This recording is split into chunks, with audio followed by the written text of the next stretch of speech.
I'm going to be discussing distance versus online learning. We first got distance learning. Distance learning is where the instructor and students do not meet in a physical space during the learning process.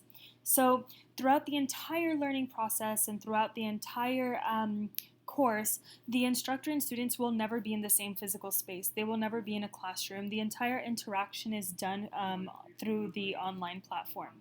And going on from that, students do rely on an online platform to receive assignment instructions and submit assignments. So in order to receive the instructions, they have to click around the online platform and make sure they know exactly what's expected of them, and they submit those assignments through the same online platform where they also receive their grades. Communication is purely online.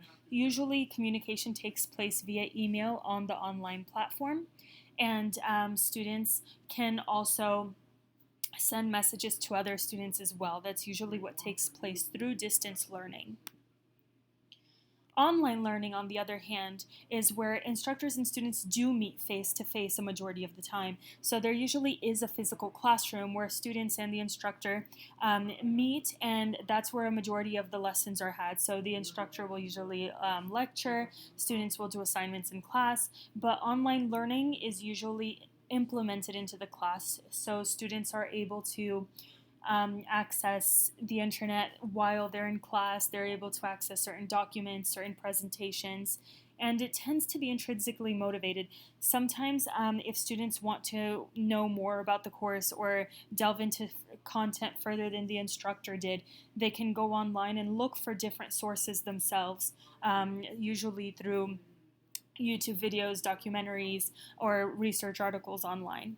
And it's usually supplemental to the main lesson, meaning that online learning is a supplement to the lesson that the instructor is giving in the classroom.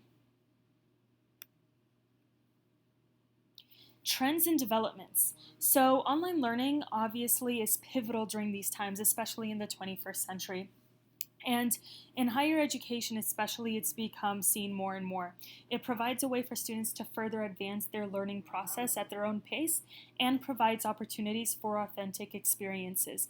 So students are able to learn the things online. So if they don't understand something in class that the professor was talking about, they're able to later search on their own at home or in the classroom. As long as they have internet access, they can search for anything that they're confused about. So there are sometimes tutorial videos they can access or articles online that will further explain the content that the professor was explaining.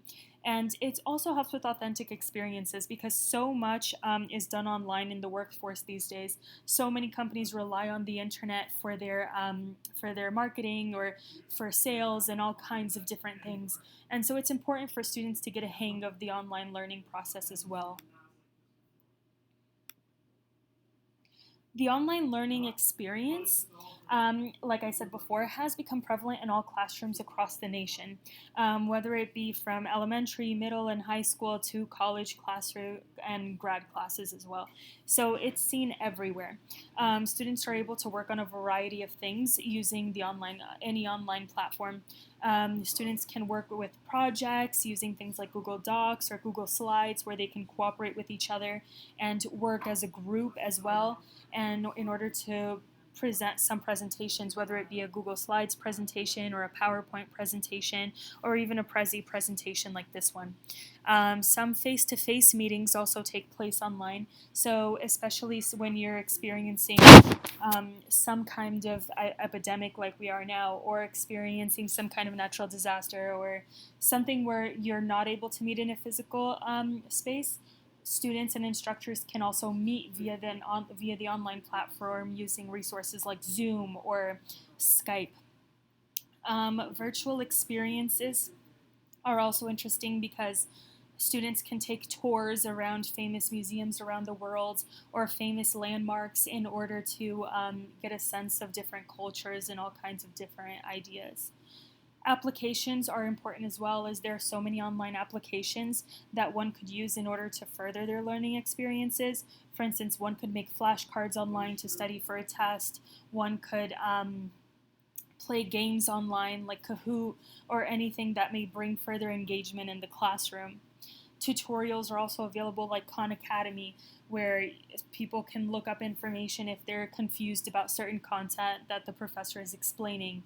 They can look through YouTube videos for different documentaries and also different recaps about what was happening in the classroom.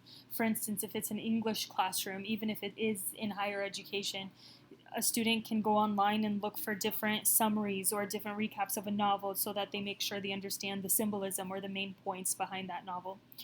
And it has evolved over time because before, with the internet, it would be a simple internet search if someone wanted something done or wanted to find something quickly and needed the information right away.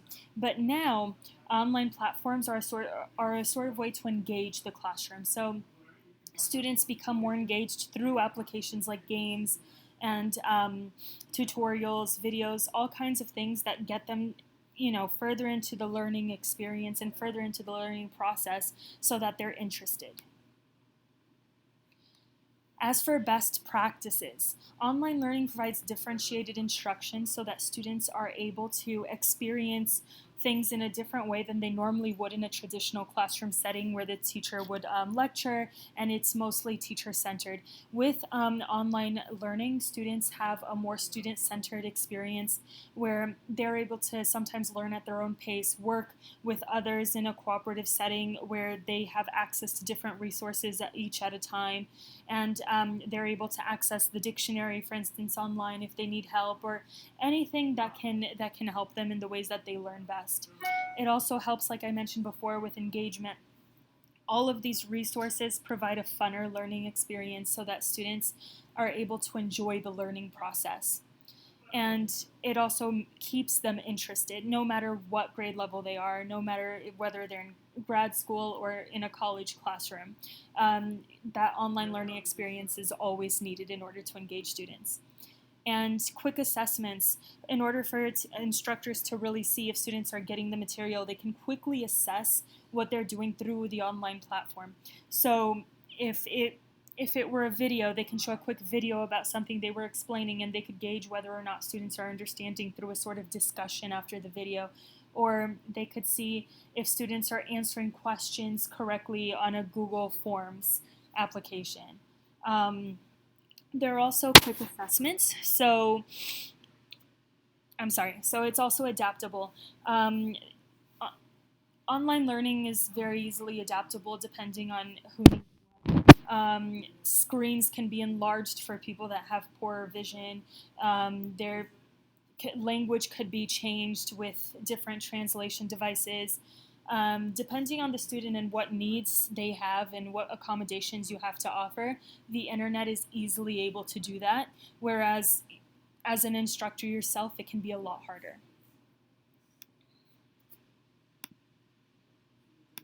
And that's my presentation. Thank you for watching.